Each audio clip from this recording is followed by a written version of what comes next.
Greetings, everyone. This is Ehav Ever from the Chronicles of Ehav Ever, and today's video is going to be about Torath Mosheh rabbis, who, what, why, and how. So this is a video I actually started a long time ago, but I just never got around to doing it the way that I really wanted. Um, in this video, I'm going to be discussing what does the title mean, because I think that there's, especially in the non-Jewish world, a lot of misunderstanding about what a rabbi is and what a rabbi is not. So let's start with the Torah. What you see before you is a section of the Torah from the book of Devarim, or in English, as you would say, Deuteronomy.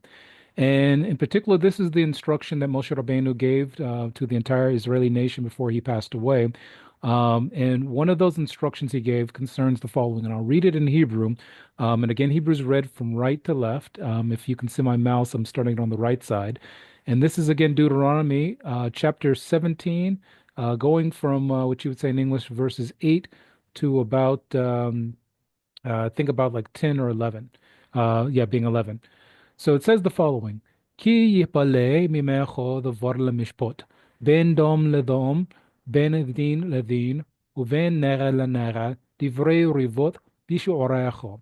Translating what it means is that if there's a matter that's like kind of a big matter or a matter that's kind of requires some kind of decision making to be made, especially it deals with on a legal matter because it says a matter of like of judgment, meaning a judicial matter, whether it be ben, between like it says dam le dam, ben din le din, uven nera le nera, which basically means like, any issues that come up, whether that's of a legal matter, of a legal nature, because the Torah was given to Israel to be a national, a nation in a sense, not just simply a religious community, but a national community.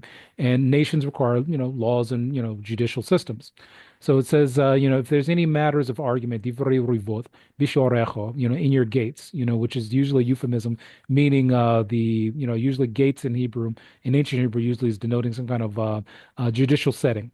And it says in the yellow here, "V'kamto alito ala makom asher yivchar Adonai Elohecha ba."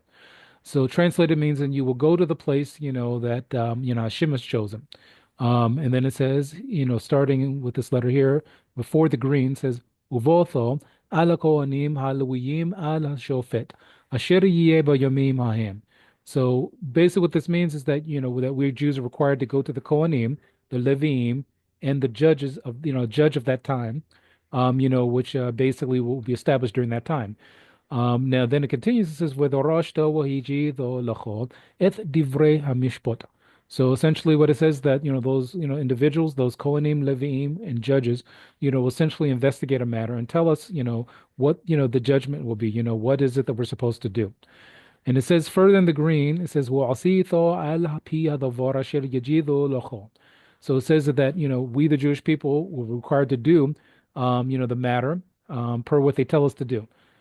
So then like skipping the part that's not highlighted and going to the light blue, and it says there was shomarto la'asot kachol asher yorucho. So it says that you will guard to do like all that they basically instruct us to do. The word yorucho is actually from here, which is the actual the same root. If it comes from the same shoresh or the same root as the word Torah. As I've explained in other videos, the word Torah means instructions. And then it continues in the light blue and says, Al pi Torah asher yorucho, wa'al mishpot asher yomaru lecho da'aseh. So essentially, it says that, per the Torah that they, instruct us to basically to do, and per the judgment that they make, the judicial ruling that they make, that's what we're supposed to do. And then in the last part of the yellow, it says, Lo thasur min hadavar asher yajidu lecho, yamin or small. So don't turn away from the thing that they instruct us to do or tell us to do, right or left. So this is the baseline or the basis of, what the Torah tells Jews to do in terms of, who to listen to in terms of making judicial decisions. So what that essentially meant was that what you had established in the Torah during the time of Moshe Rabbeinu, at the time of Moses, all the way until, basically the exiles, happened, when the Romans basically exiled the Jewish people from the land of Israel during their occupation. You had the establishment of a Mosaic court, which we call in Hebrew a Bet Din or Sanhedrin. And then under those courts, there were like smaller courts, which eventually led to there being leaders of smaller groups of the Jewish people. And that's where this is the basis of the foundation of the system of what we have as today as rabbis. So just so that a person looks at it and understands and says, okay, well, I don't see the word rabbi in the Torah. Where are you guys getting this idea that you listen to rabbis at all?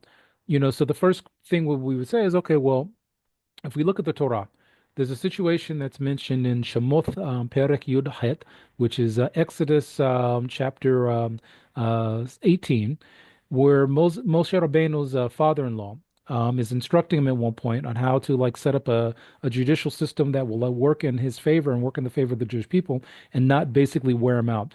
And what he tells him is what you see is in the yellow. It says, "Va'ata tachazeh mikol ha'am anshe chayil yireh Elohim anshe amet soneh v'altzah." So he tells Moshe Rabbeinu, you need to find guys who were, basically, like the heroes, if you will, of the Jewish people. People who, are basically, those who, have fear of of Hashem, meaning that they're in awe of Hashem and that their lives revolve around doing the will of Hashem and that they're men of truth and that they hate, like basically doing the wrong thing. That doesn't mean they don't make mistakes. It just simply means that they hate to do the wrong thing. When it says further in the non-highlighted parts, it says, "Wasamto alehem," meaning that you will put on upon the Jewish people, the Israeli people, Sorei alafim, Sorei me'od, Sorei hamishim, or Sorei asaroth. So what it means is that you'll put over the Jewish people leaders of thousands, leaders of like 100s, leaders of 50s, and leaders over tens. So essentially what that means is the following that the Jewish people we're supposed to have, because we're in a national setting, even in exile, there's still a national element, communal element to being Jewish, and it's not just an individual like on their own out there. That we're supposed to have leaders over, the different levels of the community. So, leaders of thousands, leaders over 100s, leaders over 50s, and leaders of tens. Now, the question person is, where does the word rabbi come in this whole thing? The Aramaic translation of the Torah, of this particular section that we're looking at, when it mentions the Sarei Alafim, Sarei Me'ot, Sarei Hamishim, and Sarei Asarot, meaning, the leaders of like, thousands, the leaders of and 100s, the leaders of 50s, and leaders of tens, instead of using the word Sarei, which basically is like a type of like leader, a type of official, it uses the word, which you see highlighted in green, Rabbaneh. Rabbaneh Alafe, Rabbaneh ما وثو ربنا خمسين وربنا عصور يوثو. So essentially what that means is that in Aramaic, the word, rabbaneh, or, sense rabbi, is what's used to like, to translate the word sareh, which means like a leader. So essentially the way that this is understood is that a rabbi is just a leader of a community. And here's the basic breakdown that you have within, within the Aramaic, language, as well as in the Talmuds themselves, that you have different types of, leaders that are discussed using the words like Rabban, Rabbana, or Ribi, or Rebbe, or Rabbi, or Rav. Essentially, you can see the breakdown of what that exactly means. As an example, the word Ribi or Rebbe or Rabbi in the Talmud generally is denoting someone who, is a leader who has ordination from the Sanhedrin that was in Israel. But someone who was called the term Rav, was someone who received their ordination in Bavel, in Babylon. Now, in the modern sense, we still use the word, rabbi, rebbe, ribi. Ribi, generally speaking, or rabbi or rebbe, is just, essentially this means the same thing as rav, and sometimes it could mean the same thing as in the word mori or hacham. And what these basically titles denote is differences in different Jewish communities, that had different like words that they use for the leaders of the community. And essentially, because of the fact that we no longer have a Sanhedrin, we no longer have a Mosaic court that is the, a supreme court of Torah in the land of Israel. Essentially, what happened was everyone who were students of those courts, or the rabbis that came out of those courts, the rabbanim that came out of those courts, so the Sarei Alafim, the Sarei Ma'ot, Sarei, Asarot, basically the people who descended from those leaders and also were like students of those leaders, we call them by the title the rabbi, basically meaning that they have ordination within the community.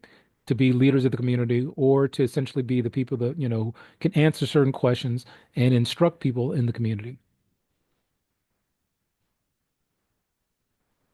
And of course, any instruction that any Rav, Ribi, Chacham, Mori is going to have is something that we have to, trace through a chain of transmission. Meaning that, for example, let's say that I'm a rabbi within the, let's say, the Yemenite Jewish community. Well, I can't just like make stuff up and say, okay, well, the Torah I believe in says this, do this, or, this is my instruction, or this is, this and that. Essentially everything that I would have to say has to come from a chain of transmission that traces itself back to Mount Sinai in some form or the other. And that's true of every Jewish community. And that's the thing that, for example, when we have people who just kind of come out of the blue and start, saying things, we have to take it back through a chain of transmission based upon the principle that the Torah gave earlier that I mentioned. And what this essentially means is that in any Jewish community at any given time throughout Jewish history for thousands of years, there's always been, people who have learned either to become, a rabbi, a leader of a Jewish community, who can understand and explain Torah to people who are part of their community, or they're people who have learned from those like particular leaders. There's never been a generation where there haven't been any Jewish leaders who know Torah in every community around the world. Within every community, there's always been people who have learned, and even the average Jew is required to learn and be a teacher. So, for example, a Jewish man in his household is considered to be the rabbi of his household. So his wife and his children, they learn from him and he teaches them so that they can continue on the process. In the same way that he learns from someone who is his rabbi, and his rabbi also has his rabbi that he learns from. And this is the chain of transmission that has existed in thousands of years in the Jewish community. And over time, the different things that different students have learned from their like either their leaders or their fathers has been written down in different formats in order to kind of preserve some of those things that in some cases would have been lost had they not been written down. But in every Jewish community there's always still an oral transmission that goes along even with what's written. So it doesn't matter if if someone has the Talmud on its own is not it's not like someone takes the Talmud and says, I on my own will read this and understand it for myself and I won't ask any questions of anyone. With all Talmudic learning, there's always an element of going back to the teacher and learning from that person, and that teacher also learning from someone also. And that's true of every source that we use. And what that has produced in the modern sense is that for every Jewish community, there's always been rabbis, or leaders, who are considered to be like, the superstars of the Torah. Meaning that, for example, whether you be in the Ashkenazi community, the Yemenite community, the Mizrahi community, whether you be in the Ethiopian Jewish community or the Mizrahi Jewish community, or the Maghrebi Jewish community, you can always find leaders of those communities who are the people that, you would go to for questions. So, for example, if you see on my channel, there's a lot of times where I quote, sources, and someone may say, well, where's he getting this from? Well, first of all, it starts from the learning of the Hebrew language that I learned from rabbis who taught me the Hebrew language. And then from there, the things that they taught me about the Torah itself. And then from there, the things they taught me about, what the halacha is and what the correct decisions are that have passed down throughout the generations. And for every ancient Jewish community, this always starts off with, someone learning when they're young, how to understand, the Hebrew language and the Aramaic language, and how to understand the Torah, the Tanakh, and then from there, how to understand, halakha. And that process gets transmitted over and over again from teacher to students, and that's something that continues throughout the generations. So then this, basically goes to the thing I've mentioned in a number of videos of what is considered to be an accurate or a good source in terms of Torath Mosheh. And that's something that's ancient, authentic, and authoritative. So what that means is if, for example, on my channel, there have been people who come at me and, for example, in some cases will say, what you're saying is wrong. And then they'll quote like an English Christian translation of something. Well, that's neither ancient, authentic, or authoritative. So that's not something that, we would go by.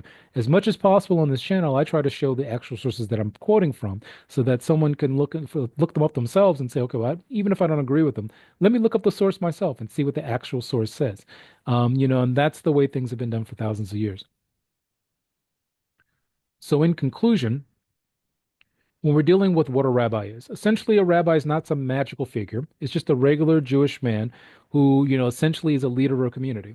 And either in the format that he is actually like the actual lead person in the community, who is actually, leading people, making decisions and making leadership judgments, or it's someone that the people turn to for leadership in terms of understanding the Torah and Halakha, because this is someone who has had it passed down to them through a valid source and has learned it and taught it from valid sources. So again, this is just shortly so someone can understand what does it mean to have a rabbi and what is a rabbi within the Jewish community. That a rabbi is a leader of the Jewish community, and these are the individuals we turn to when we have questions. And this is per the Torah. The Torah is what commands this particular scenario and this event.